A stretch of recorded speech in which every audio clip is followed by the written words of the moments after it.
तो हेलो। आवाज़ जा रही है कि नहीं मेरी? पहले ऑडियो वीडियो क्लियर है या नहीं है?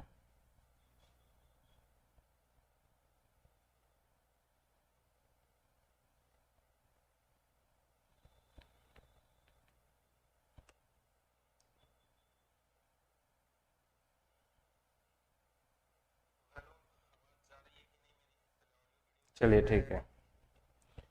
Audio clear, video clear. Good morning Ravi. Good morning to all of you. Jai Hind सबको। तो आइए आज फिर से शुरुआत करते हैं हम लोग लेक्चर थर्ड की, जिसमें building material and concrete technology हम स्टार्ट कर चुके हैं। और आज लेक्चर थर्ड है, डेली ये सेशन चल रहा है। आप सभी का बहुत बहुत स्वागत है। अपने दोस्तों के साथ शेयर भी कर दीजिए आप लोग।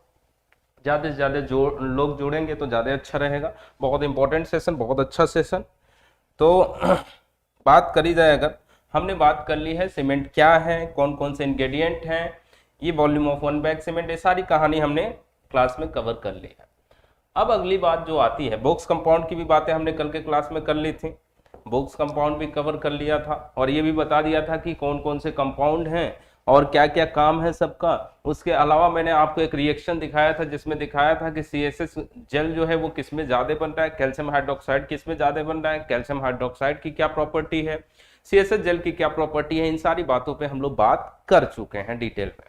अब आगे की कहानी ये है कि water requirements for minimum water requirements for hydration process. Should I write like that? Okay, I can write. Eraser. Okay, that's a good thing.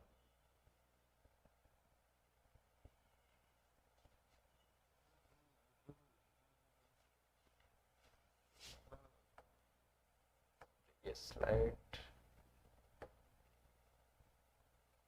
Okay, sorry.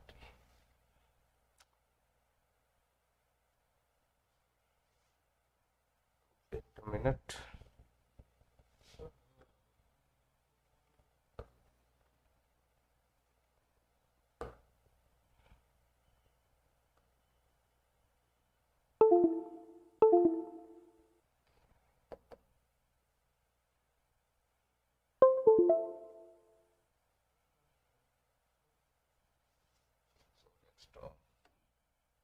ठीक है। तो water requirements for hydration process की बात करने जा रहे हैं हम लोग। चलिए, सब लोग जुड़ गए? ओके। तो अब आगे की कहानी समझी जाए, आगे की कहानी अगर समझी जाए तो हम लोग बात करें, अगर इनका कलर ले लिया जाए अच्छा सा।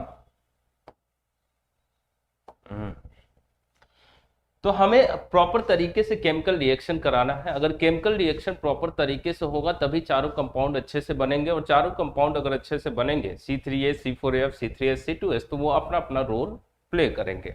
अपना रोल प्ले करेंगे का मतलब क्या हुआ कि C3H C4F का जो रोल है वो क्विक सेटिंग प्रॉपर्टी से रिलेटेड है, और C3H और C2H का जो रोल है वो स्ट्रेंथ से रिलेटेड है।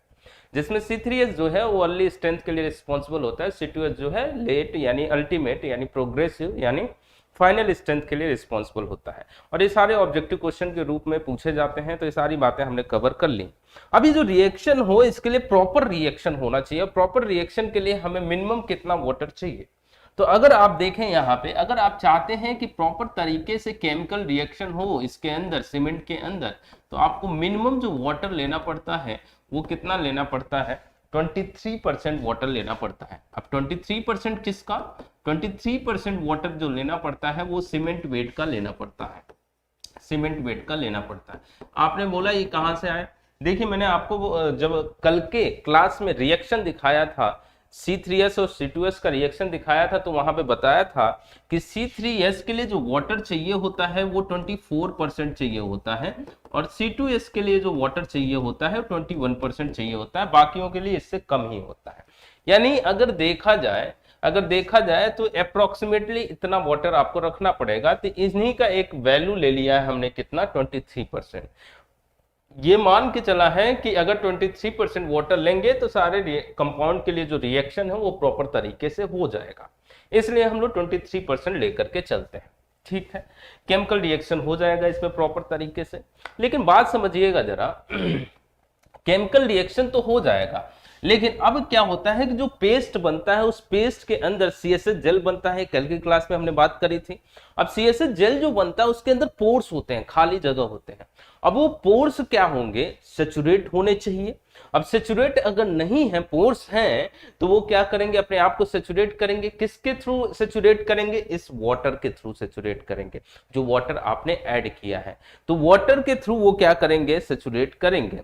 अगर आपने उस पोर्स के लिए अलग से वाटर नहीं दिया तो ये वाला वाटर फिर चला जाएगा पोर्स में, और इस वजह से केमिकल रिएक्शन प्रॉपर नहीं हो पाएगा। तो इसलिए हमें जेल पोर्स के लिए, जैसे जेल जो बन रहा था उस पोर्स के लिए भी आपको वाटर ऐड करना पड़ेगा। और ये कितना वाटर होता है, 15% वाटर होता है किसका, सीमेंट वेट का। ये मजबूरी है, अगर आप नहीं देंगे तो ये वाला वाटर इधर आ जाएगा। यानी टोटल अगर बात करा जाए तो 38% वाटर जो है आपको देना पड़ेगा, किसके लिए, सीमेंट वेट के लिए। टोटल अगर आप चाहते हैं कंप्लीट हाइड्रेशन, तो टोटल वाटर की मैं अगर बात करूं तो टोटल वाटर जो आपको देना पड़ेगा 38% देना पड़ेगा कंप्लीट हाइड्रेशन के लिए। अगर केवल केमिकल रिएक्शन के लिए बात करेंगे 23%, केवल जेल पोर्स के लिए बात करेंगे 15%, कंप्लीट हाइड्रेशन टोटल वाटर जो चाहिए वो 38% चाहिए। अब एक इंटरेस्टिंग बात और देखिए कि 38% जो वाटर मैं बोल रहा हूं सीमेंट वेट का बोल रहा हूं, यानी एक्चुअली में मैं आपको ये वाटर बताया हूं किसके रिस्पेक्ट में, सीमेंट के रिस्पेक्ट में बताया हूं। यानी वाटर की क्वांटिटी 38 ली जाएगी जब सीमेंट कितना हो, 100 हो, तभी तो मतलब हुआ 38%। यानी ये क्या लिखा हूं मैं, 0.38। एक्चुअली में जो लिखा गया है ये क्या है, वाटर सीमेंट रेशियो है। एक्चुअली में जो ये लिखा गया है वो क्या है, वाटर सीमेंट रेशियो है। गुड मॉर्निंग अनूप, ये वाटर सीमेंट रेशियो है। अब बात करें अगर तो वाटर सीमेंट रेशियो से थोड़ी बहुत बातें और कर सकते हैं हम लोग। हालांकि वाटर सीमेंट रेशियो को प्रॉपर तरीके से हम लोग कंक्रीट चैप्टर में डील करेंगे, लेकिन एक दो छोटी छोटी बातें देख सकते हैं।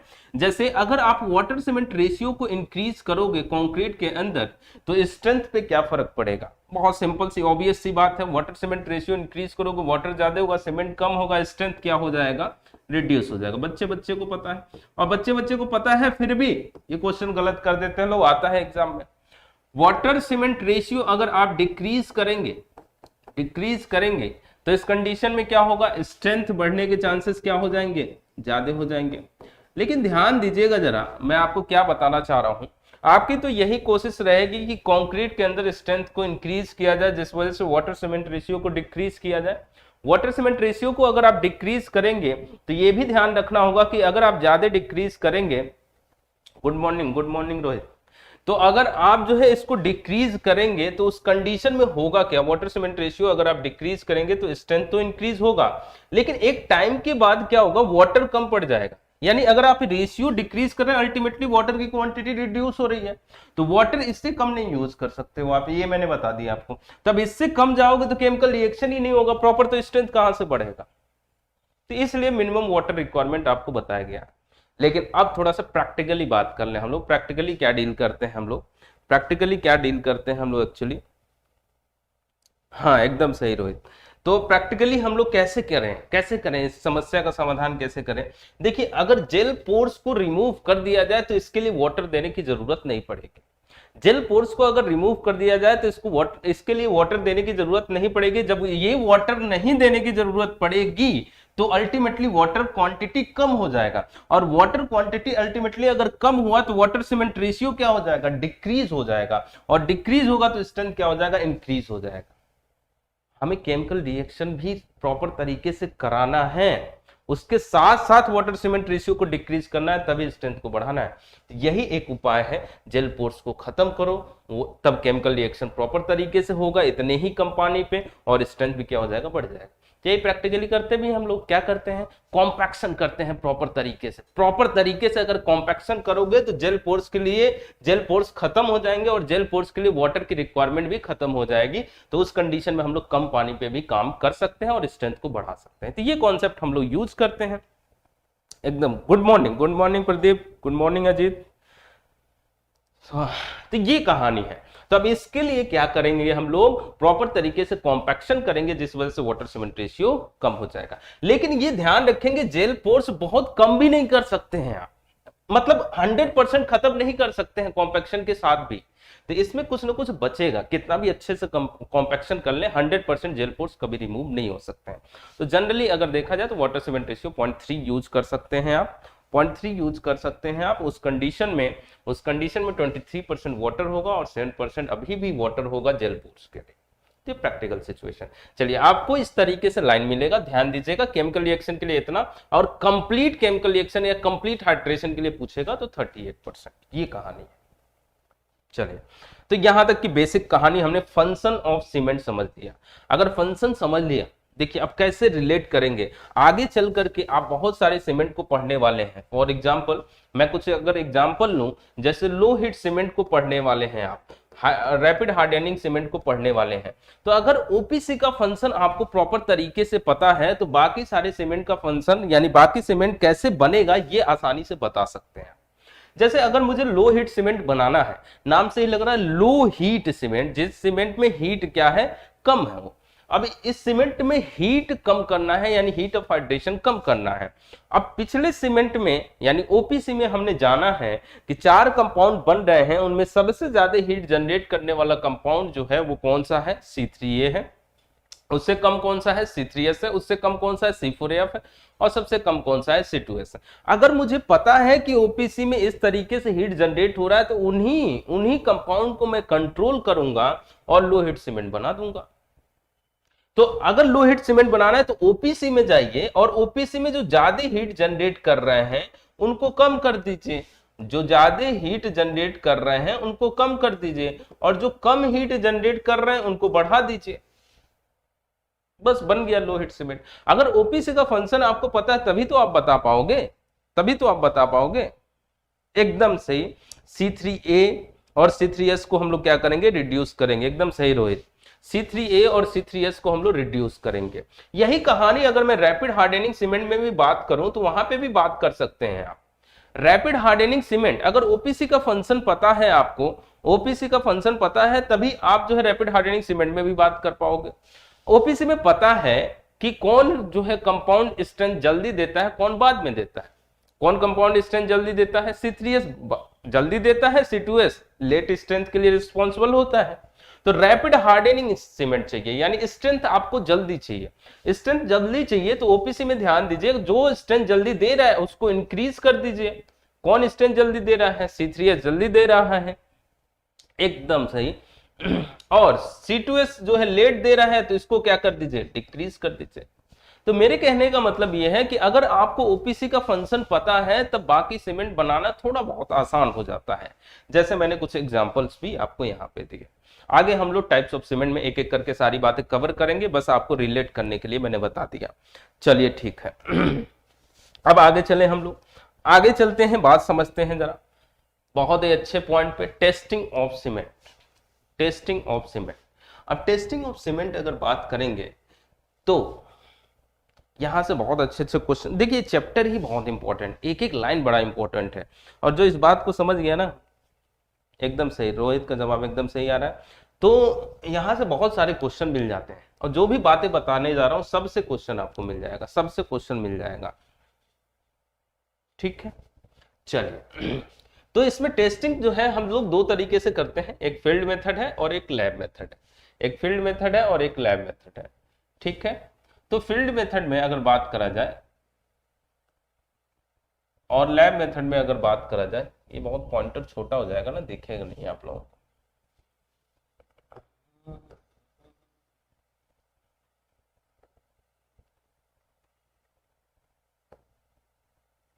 चलिए ठीक।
ठीक है, आगे तो हम बात कर रहे हैं फील्ड मेथड और लैब मेथड की, फील्ड मेथड और लैब मेथड की।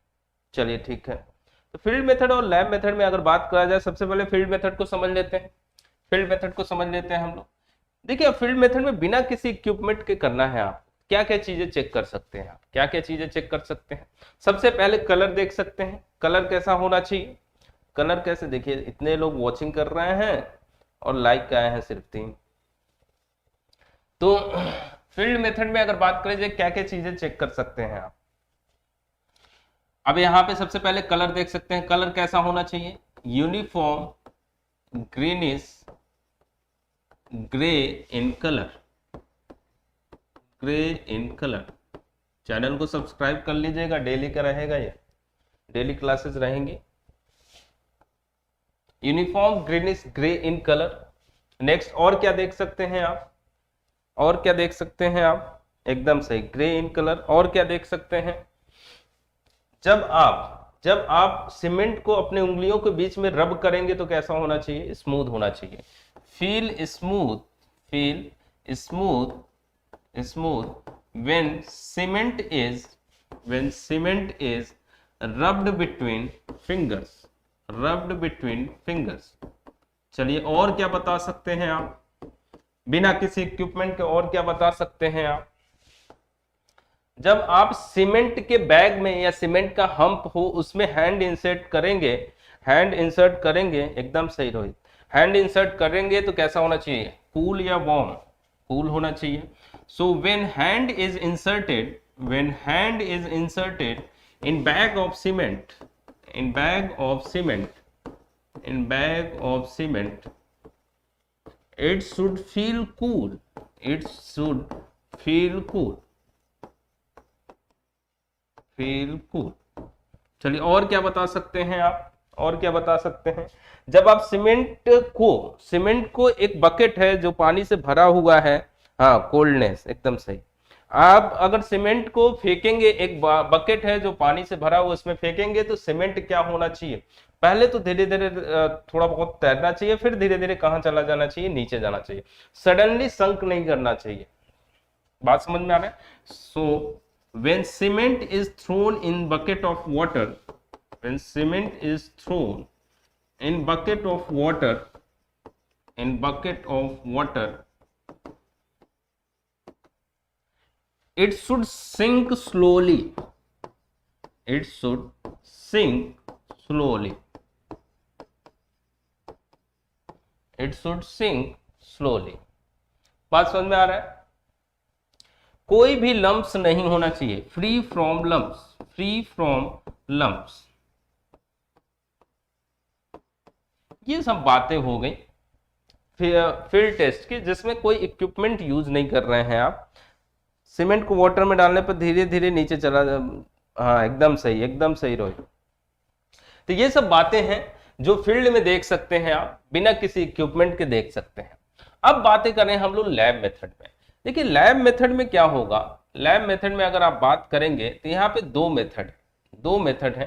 कौन कौन से हैं, एक है फिजिकल मेथड, एक है फिजिकल मेथड, और दूसरा है यानी फिजिकल टेस्ट, और दूसरा है आपके पास केमिकल टेस्ट। इसमें दो टेस्ट हैं, फिजिकल टेस्ट और केमिकल टेस्ट। तो अभी हम लोग बात करने चल रहे हैं किस पे, फिजिकल टेस्ट पे। फील्ड मेथड देख लिया आपने, लैब मेथड में दो तरीके बताए मैंने आपको, फिजिकल और केमिकल। केमिकल में कुछ खास नहीं होता है। अब फिजिकल टेस्ट पे हम लोग बात करेंगे, फिजिकल टेस्ट पे हम लोग बात करेंगे। चलिए आइए फिजिकल टेस्ट पे बात करते हैं फिर। अच्छा फील्ड टेस्ट मैंने लिख दिया यहाँ पे, क्या कोई बात नहीं।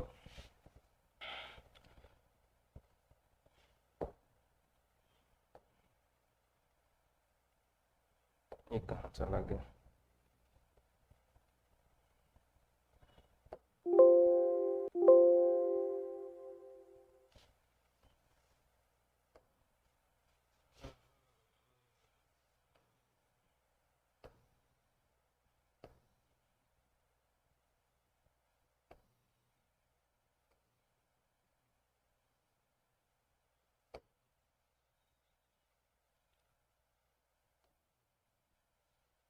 चलिए, तो फील्ड मेथड तो हमने बात कर लिया, किस कोड के अकॉर्डिंग बात करी है हमने, IS 4031 के अकॉर्डिंग बात करी है।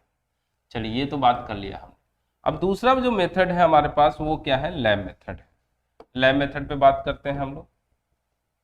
दूसरा जो मेथड है लैब मेथड। लैब मेथड में पहला कौन सा है, फिजिकल टेस्ट। तो फिजिकल टेस्ट पे बात करते हैं हम। तो फिजिकल टेस्ट में अगर बात किया जाए, फिजिकल टेस्ट में बात किया जाए, देख लें कमेंट कुछ, सीव एनालिसिस फिजिकल, एकदम सही। तो फिजिकल टेस्ट में सबसे पहले अगर लिस्ट बनाई जाए तो कौन सा टेस्ट करेंगे आप, कौन सा टेस्ट करेंगे आप, सीव एनालिसिस किसका पार्ट है, फाइनेस टेस्ट का पार्ट है। तो पहला टेस्ट आप करेंगे फाइनेस टेस्ट, ठीक है। दूसरा टेस्ट करेंगे आप क्या, कंसिस्टेंसी टेस्ट, कंसिस्टेंसी टेस्ट। और तीसरा टेस्ट करेंगे आप, तीसरा टेस्ट करेंगे, अच्छा मैं अभी बताऊंगा आपको कंसिस्टेंसी टेस्ट, कुछ लोग जानते होंगे, जो नहीं जानते होंगे उनके लिए बताऊंगा। कंसिस्टेंसी टेस्ट करना पड़ता है पहले कुछ टेस्ट को करने से पहले, जैसे इनिशियल सेटिंग टाइम टेस्ट और फाइनल सेटिंग टाइम टेस्ट को करने से पहले। Initial setting time test and final setting time test, final setting time test, ठीक। और कौन सा टेस्ट करेंगे आप, initial setting time test and final setting time test के बाद कंप्रेसिव स्ट्रेंथ टेस्ट। ये सारे टेस्ट इंपॉर्टेंट हैं, सबसे एग्जाम में क्वेश्चन पूछा जाता है, इसीलिए मैं बोला था आपसे कि सीमेंट चैप्टर बहुत इंपॉर्टेंट है। कुछ लोग जानते हैं और इसको तैयार भी कर रखे होंगे, जो नहीं जानते हैं, जो अभी तैयारी शुरू कर रहे हैं, वो प्रॉपर तरीके से इस चैप्टर को ध्यान दें। Tensile strength test, tensile strength test, और लास्ट टेस्ट हम लोग करेंगे कौन सा, साउंडनेस टेस्ट। लास्ट टेस्ट हम लोग करेंगे साउंडनेस टेस्ट, ठीक। तो ये सारे टेस्ट हैं जो हमें परफॉर्म करने हैं। अब बात ये है, थोड़ा सा बात समझे हम लोग, फाइनेस टेस्ट में क्या करने वाले हैं, साइज को चेक करने वाले हैं, एकदम सही, एकदम सही। फाइनेस टेस्ट में आप क्या करने वाले हैं, साइज को चेक करने वाले हैं। और साइज को चेक करने के लिए हमारे पास दो तरीके होंगे मेनली, हालांकि तरीके बहुत ज्यादा हैं। सीव एनालिसिस है, यानी सीव मेथड है, और दूसरा है ब्लेंस एयर परमेबिलिटी टेस्ट है, ठीक है। इसमें जो साइज चेक करते हैं सीमेंट के पार्टिकल के, सूखे हुए ड्राई सीमेंट को लेते हैं और उस पर साइज चेक किया जाता है। लेकिन बाकी जितने टेस्ट हैं उन सब में ड्राई सीमेंट पे टेस्ट नहीं किया जाता है, उस सीमेंट को पेस्ट के फॉर्म में कन्वर्ट किया जाता है, उसके बाद से टेस्ट परफॉर्म किया जाता है। क्लियर मेरी बात। अब इन सारे टेस्ट में अगर पेस्ट के फॉर्म में कन्वर्ट कर रहे हो तो वाटर ऐड कर रहे हो, और वाटर कितना ऐड करना है सीमेंट के साथ ये कौन बताता है, कंसिस्टेंसी टेस्ट बताता है। कंसिस्टेंसी नाम से ही लग रहा है फ्लो ऑफ वाटर, कंसिस्टेंसी का मतलब होता है flow of water in a paste. तो वाटर का जो फ्लो है किसी पेस्ट के अंदर वो कैसा होना चाहिए, वो कंसिस्टेंसी टेस्ट बताएगा।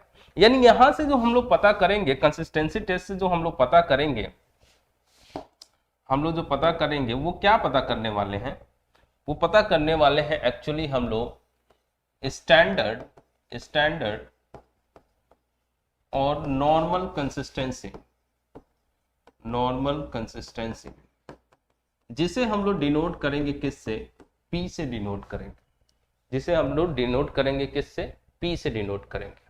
अब ये जो P अगर आपको पता चल गया कंसिस्टेंसी टेस्ट से, यहां से P अगर आपको पता चल गया तो देखिए इसके अंदर कितना वाटर ऐड करना है आपको, 0.85 P वाटर ऐड करना, सॉरी।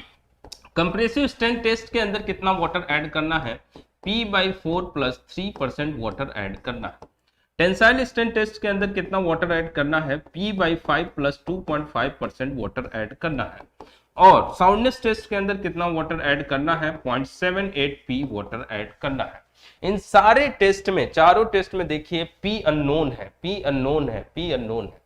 सीमेंट के साथ इतना वाटर ऐड करने के लिए आपको यह पता होना चाहिए कि P की वैल्यू क्या है, P मतलब स्टैंडर्ड या नॉर्मल कंसिस्टेंसी की वैल्यू क्या है, और ये कहां से पता चलेगा आपको, कंसिस्टेंसी टेस्ट के थ्रू पता चलेगा। इसीलिए इन सारे टेस्ट को करने से पहले आपको कंसिस्टेंसी टेस्ट करना पड़ेगा, और ये एग्जाम में क्वेश्चन पूछा जाता है, कोई भी एक हेडिंग दे देगा कि कंप्रेसिव स्ट्रेंथ टेस्ट को करने से पहले कौन सा टेस्ट करना पड़ता है आपको, कौन सा टेस्ट करना पड़ता है आपको। हाँ, 30% के आसपास आता है नॉर्मल कंसिस्टेंसी, एकदम सही बात है रोहित। तो इन टेस्ट को करने से पहले कंसिस्टेंसी टेस्ट आपको करना पड़ता है, ये आपका आंसर हो जाएगा। चलिए अब आइए स्टार्ट करते हैं फाइनेस टेस्ट को। फाइनेस टेस्ट को हम लोग स्टार्ट करते हैं। तो फाइनेस टेस्ट को हम लोग स्टार्ट करते हैं यहाँ पे, ठीक है। फाइनेस टेस्ट, ओह सॉरी,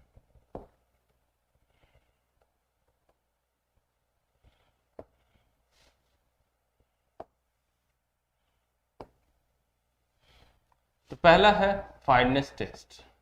अब इस बात को पहले हम लोग समझें कि फाइनेस टेस्ट करते क्यों, क्या करने वाले हैं। फाइनेस का मतलब है होगा यहाँ पे साइज की बात करने जा रहे हैं, size of cement particle. Cement का जो पार्टिकल है उसका साइज अगर आप चेंज कर देंगे तो कुछ फर्क पड़ने लग जाएगा, क्या बहुत ज्यादा फर्क पड़ने लग जाएगा, बहुत ज्यादा फर्क पड़ने लग जाएगा। इसीलिए हमें साइज को पहले चेक करना होगा। तो फाइनेस टेस्ट की बात करी जा रही है। तो फाइनेस टेस्ट में अगर बात करी जाए, सबसे पहले ये समझ लें हम लोग क्यों साइज को चेक करने जा रहे हैं, क्यों साइज को चेक करने जा रहे हैं। इसके लिए एग्जांपल लीजिए, जैसे मान लीजिए दो टाइप के सीमेंट है मेरे पास, दो टाइप के सीमेंट है मेरे पास। जैसे एक में जो सीमेंट के पार्टिकल हैं वो बिगर साइज के हैं, बिगर साइज के हैं, और एक में जो है स्मॉलर साइज के हैं। चलिए अब एग्जांपल लेकर के समझेंगे तब अच्छे से समझ में आएगा कि क्यों हमें फाइनेस टेस्ट करना जरूरी है। पहले तो मैं ये बता रहा हूं आपको कि क्यों हमें करना ये जरूरी है। जैसे मान लीजिए दोनों का सेम वॉल्यूम है, वॉल्यूम सेम रखिएगा, वॉल्यूम सेम रखिएगा, लेकिन सीमेंट के पार्टिकल इसमें कोर्सर है और इसमें कैसे हैं, फाइनर है। फाइनर पार्टिकल है सीमेंट के इसमें, और इसमें सीमेंट के पार्टिकल कैसे हैं, कोर्सर है। वॉल्यूम सेम है, वॉल्यूम सेम है। अब बताइए मुझे इन दोनों में टोटल सरफेस एरिया की बात करूं मैं, एक पार्टिकल को केवल मत लीजिएगा, टोटल सरफेस एरिया की बात करूं अगर मैं, तो किस में ज्यादा होगा, फाइनर पार्टिकल में ज्यादा होगा या कोर्सर पार्टिकल में ज्यादा होगा, क्या आप बता सकते हैं। फाइनर पार्टिकल में ज्यादा होगा या कोर्सर पार्टिकल में ज्यादा होगा।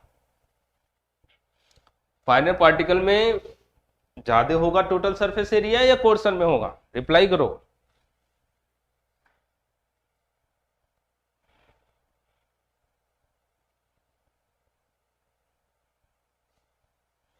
ठीक है, फाइनर पार्टिकल में ज्यादा होगा, क्योंकि एक बड़ा पार्टिकल अगर छोटे पार्टिकल में टूटता है तो टोटल सरफेस एरिया क्या हो जाता है, बढ़ जाता है।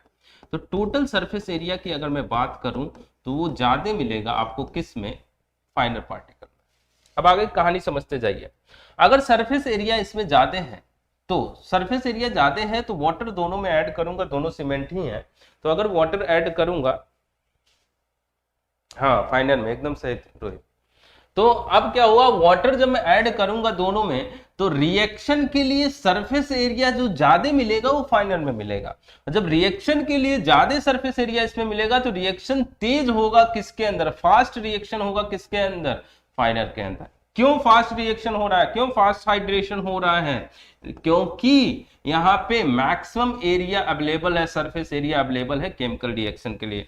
तो हम ये बात बोल सकते हैं कि यहाँ पे फास्ट हाइड्रेशन होगा।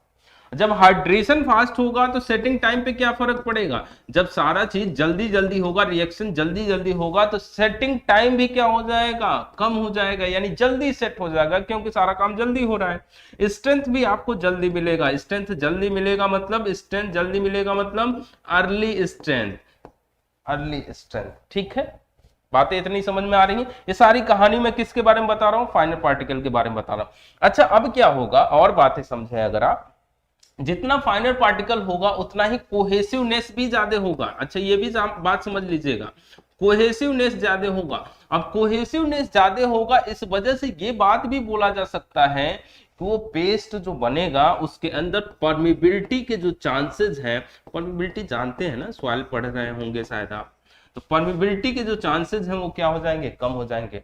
ये ability of water to pass any medium that is called as permeability. Permeability मतलब वाटर कहीं से पास हो रहा है किसी भी मीडियम से, तो वो कितनी तेजी से पास हो रहा है, धीमे पास हो रहा है, उसी को परमिबिलिटी बोलते हैं। तो यहाँ पे परमिबिलिटी क्या हो जाएगा, कम हो जाएगा। परमिबिलिटी कम हो जाएगा, इसके साथ साथ जो ये पेस्ट होगा वो कोहेसिवनेस अगर ज्यादा है तो और बातें लिख रहा हूं, अब इसी के बारे में लिख रहा हूं, फाइनल के बारे में ही यहाँ पे लिख रहा हूं। ब्लीडिंग के चांसेस भी क्या हो जाएंगे, ब्लीडिंग के चांसेस भी क्या हो जाएंगे, कम हो जाएंगे। ब्लीडिंग के चांसेस भी क्या हो जाएंगे, कम हो जाएंगे। बात समझ में आई। ब्लीडिंग के चांसेस भी क्या हो जाएंगे, कम हो जाएंगे। तो फाइनर पार्टिकल के अंदर ये सारी चीजें मिलेंगी, टोटल सरफेस एरिया बढ़ जाएगा, हाइड्रेशन फास्ट हो जाएगा, सेटिंग टाइम कम हो जाएगा, स्ट्रेंथ आपको जल्दी मिलेगा, कोहेसिवनेस बढ़ जाएगा, परमेबिलिटी कम हो जाएगा, ब्लीडिंग कम हो जाएगा। बात समझ में आ रहा है? तो अगर आप पार्टिकल का साइज चेंज करेंगे तो बहुत सारी प्रॉपर्टी चेंज हो जाएंगी। कौन कौन सी प्रॉपर्टी चेंज हो जाएंगी वो मैंने दिखाया, और इसीलिए आपको क्या करना पड़ेगा, फाइननेस टेस्ट करना पड़ेगा। यही रीजन है जिस वजह से आपको फाइननेस टेस्ट करना पड़ेगा। Thank you Saurabh, thank you. Saurabh ji ने बोला कि आपकी दोबारा क्लास देख के अच्छा लगा। चलो बढ़िया है। तो अब चलें बात समझें हम लोग कि फाइननेस टेस्ट हमारे पास, फाइननेस टेस्ट को परफॉर्म करने के दो तरीके हैं हमारे पास। पहला जो तरीका है सीव एनालिसिस, सीव मेथड। तो चलिए समझते हैं पहले मेथड को, दैट इज सीव मेथड। तो इस हेडिंग को आप इग्नोर करिएगा।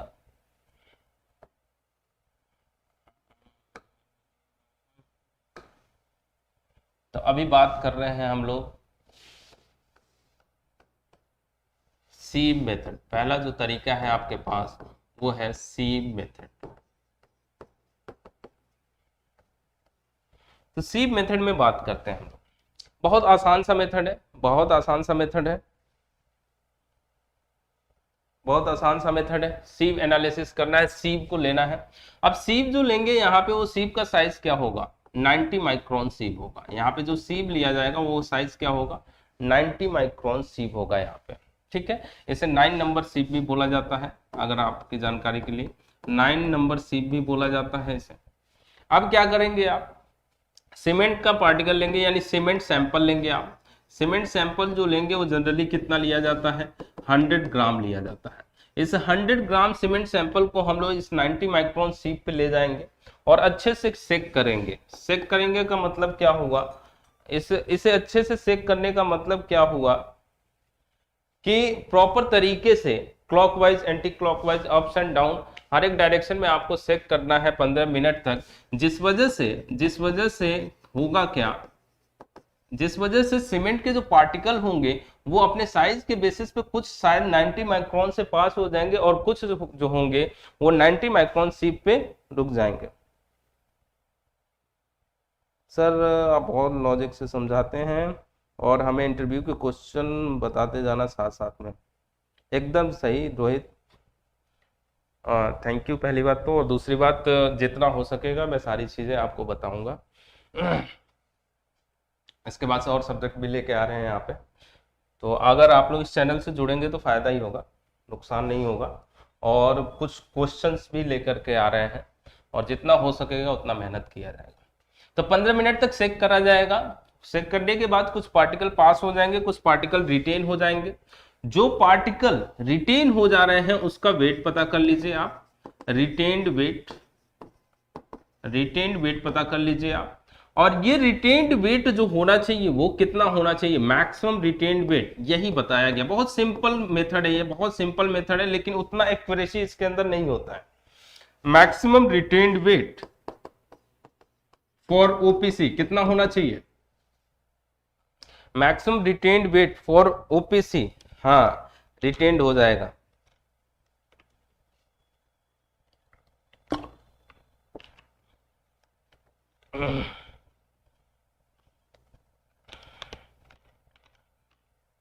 मैक्सिमम रिटेन्ड वेट कितना होना चाहिए फॉर ओपीसी, क्या लिख दूं, अरे भाई बताए। अच्छा बहुत लैग चल रहा है क्या,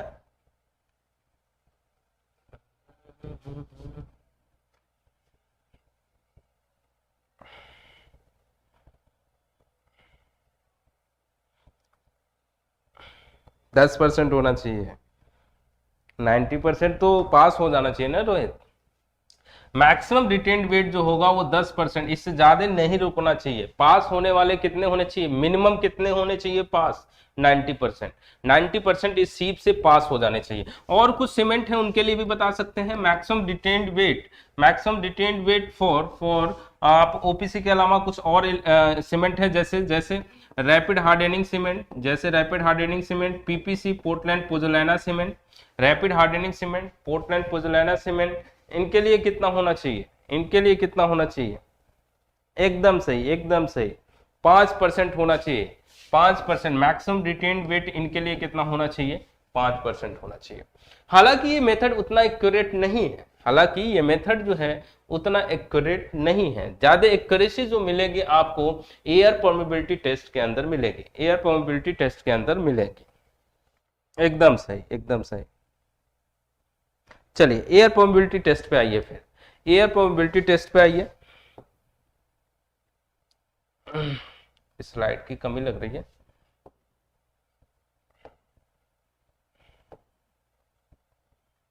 चलिए यहां पे समझ लेते हैं एयर परमेबिलिटी टेस्ट को। दूसरा है,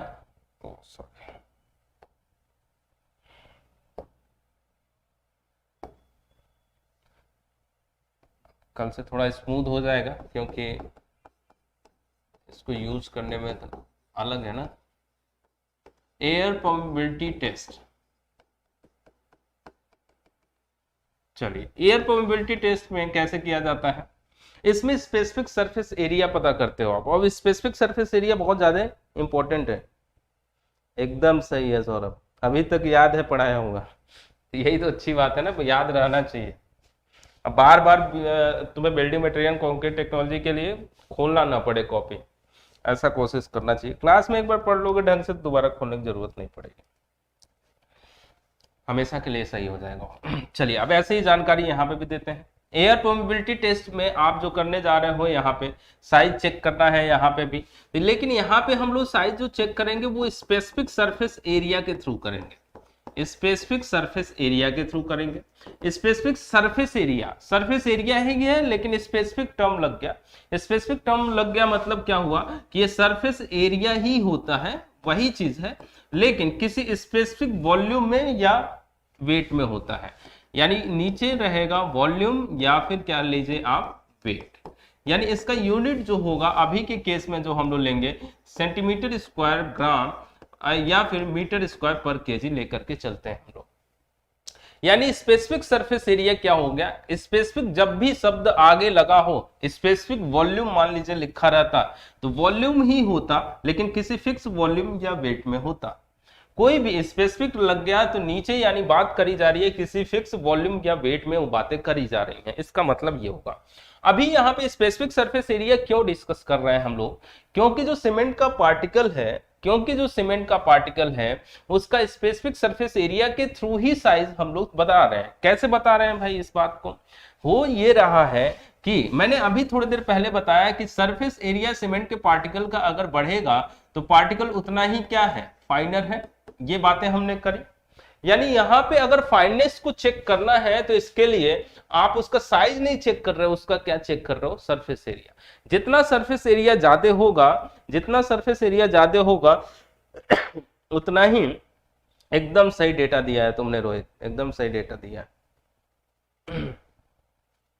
तो उतना ही सरफेस एरिया ज्यादा होगा। इसलिए हम लोग सीमेंट के पार्टिकल का सरफेस एरिया देखते हैं, स्पेसिफिक सरफेस एरिया। ऐसे अगर मैं डिनोट कर रहा हूं यस से, तो स्पेसिफिक सरफेस एरिया अब डिफरेंट सीमेंट के लिए डिफरेंट होता है। इसकी वैल्यू पहले जान लीजिए और याद कर लीजिए, बहुत इंपॉर्टेंट है। देखिए रोहित ने तो पूरा डेटा ही दे दिया, सबकी वैल्यू याद कर रखा है, वो बहुत अच्छी बात है, और ऐसे ही सब लोग को याद रख करके रखना है।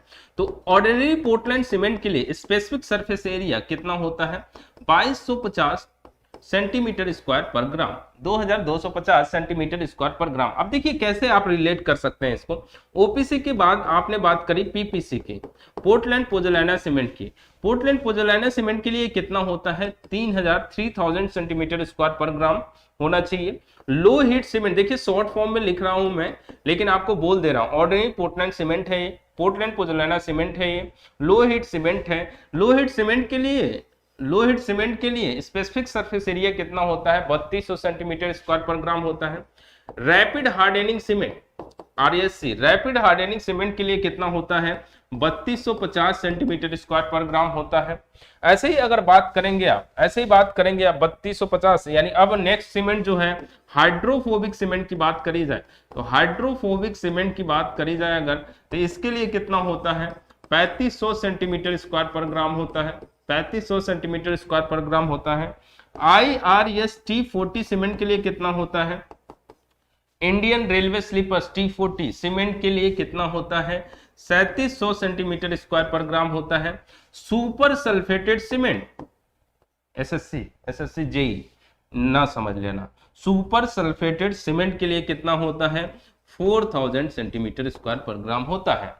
ये देखिए, अभी क्वेश्चन आपको डायरेक्ट भी मिल जाएगा, प्रीवियस ईयर क्वेश्चन लगाओगे तो, या फिर ये ऑर्डर में करके पूछा हुआ है कई बार। ऑर्डर में मतलब क्या हुआ कि आपको दे देगा कि इनमें से बताइए डिसेंडिंग ऑर्डर में स्पेसिफिक सरफेस एरिया, और असेंडिंग ऑर्डर में, डिसेंडिंग या असेंडिंग ऑर्डर में दे देगा आपको, और वहां से पूछ लेगा कि बताइए इनमें से कौन सा सही है। यूकेपीएससी में यहाँ से क्वेश्चन था सर, एकदम होगा रोहित, क्योंकि यहाँ से ना बहुत इंपॉर्टेंट पोर्शन होता है, कोई याद नहीं करता है जल्दी। तो इसका डिसेंडिंग असेंडिंग ऑर्डर में हो सकता है, या फिर कोई पर्टिकुलर वैल्यू हो सकती है। इस तरीके से क्वेश्चन आपको मिल सकता है, ठीक है। तो आपको याद करके रखना पड़ेगा। अब देखिए यहाँ पे वैल्यू क्या है कि जितना बढ़ रहा है उतना ही क्या हो रहा है, सरफेस एरिया बढ़ रहा है। सरफेस एरिया बढ़ रहा है मतलब क्या हो रहा है, उतने ही पार्टिकल क्या हो रहे हैं, फाइनर हो रहे हैं, उतने ही पार्टिकल क्या हो रहे हैं, फाइनर हो रहे हैं। ये कहानी है स्पेसिफिक सरफेस एरिया की। एकदम सौरभ, एकदम रोहित। चलिए, तो आज इतना ही रखते हैं। वो कल से स्मूथ होगी क्लास थोड़ी सी, इसको यूज करने में थोड़ा 1-2 दिन टाइम लगता है, आदमी फिर कॉप अप कर लेता है, फिर जो है कोई दिक्कत नहीं होता है। तो कल से और स्मूथ होगा। थोड़ा सा बीच बीच में क्लास रुक जा रहा है, वो अच्छा नहीं लग रहा है। तो नेक्स्ट क्लास से हम लोग अच्छे से और ज्वाइन करेंगे। कल फिर आइएगा, कल फिर ज्वाइन करिएगा। आप लोग चैनल को सब्सक्राइब कर दीजिए ताकि आपको पता चल जाए बार बार।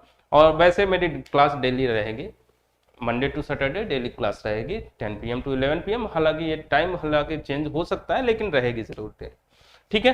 थैंक यू सो मच, मिलते हैं कल के क्लास में। जय हिंद। क्या कह रहे हैं?